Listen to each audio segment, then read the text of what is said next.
Digital marketing లో అనుభవం ఉన్న ఎగ్జిక్యూటివ్స్ కావాలను సంప్రదించవలసిన నెంబర్లు 8688926084. కప్పు కొట్టినం. T20 world cup winner India ఫైనల్లో సౌత్ ఆఫ్రికాపై ఉత్కంఠ విజయం అని చెప్పేసి ఒక వార్త కనిపిస్తా ఉంది.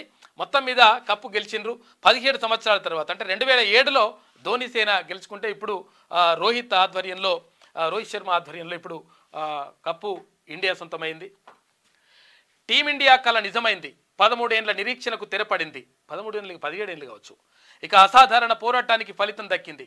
రోహిత్ శర్మ కెప్టెన్సీలోని మన జట్టు మరోసారి క్రికెట్ ప్రపంచాన్ని గెలిచింది. వెస్టిండీస్ గడ్డపై తిరుగులేని ఆటతో T20 వరల్డ్ కప్లో రెండోసారి విజేతగా నిలిచింది. విశ్వవేదికపై మన మువ్వెన్నెల జెండా రెపరెపలాడింది. తన చివరి ఇంటర్నేషనల్ T20 మ్యాచ్లో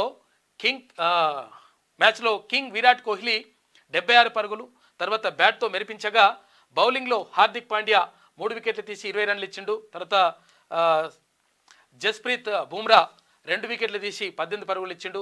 హర్షదీప్ సింగ్ 2 వికెట్లు తీసి 20 పరుగులు మురిపించగా శనివారం జరిగిన టైటిల్ ఫైట్లో సౌత్ ఆఫ్రికాపై 7 పరుగుల తేడాతో ఉత్కంఠ విజయం సాధించింది.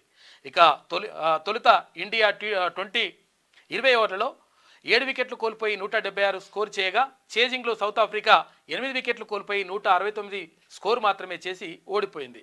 విరాట్ కోహ్లీకి player of the match, Jasprit బుమ్రాకు ప్లేయర్ ఆఫ్ ద టోర్నీ అవార్డులు లభించాయి. ఇండియాకు వరల్డ్ కప్ అందించిన కెప్టెన్గా రోహిత్ శర్మ, దిగ్గజాలు కపిల్ దేవ్ తర్వాత మహేంద్ర సింగ్ ధోని సరసన నిలిచిండు అని చెప్పేసి ఒక వార్త కనిపిస్తూ ఉంది.